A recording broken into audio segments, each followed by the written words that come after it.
इचलकरंजीतील खर्चीवाले यंत्रमागधारकांनी मजुरी वाढ मिळावी यासाठी गेल्या 23 दिवसांपासून आंदोलन सुरू केलंय। याबाबत बैठका होऊनही कोणताच तोडगा निघाला नाही।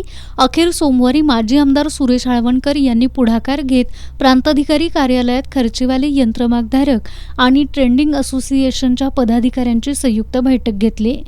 या बैठकीत असोसिएशनच्या पदाधिकाऱ्यांनी आंदोलन महिनाभर स्थगित करण्याची मागणी केली आहे।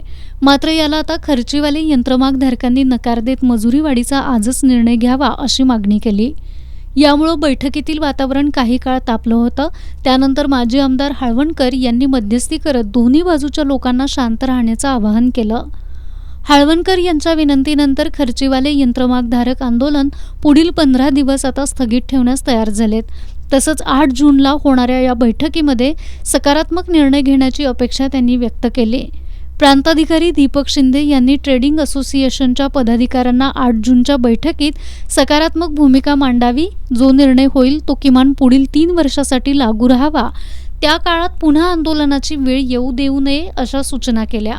या बैठकीला उपमहापौर अनिल डाळ्या, शहाजी भोसले, पुंडलिक जाधव यांच्यासह खर्चीवाले यंत्रमागधारक आणि असोसिएशनचे पदाधिकारी उपस्थित होते।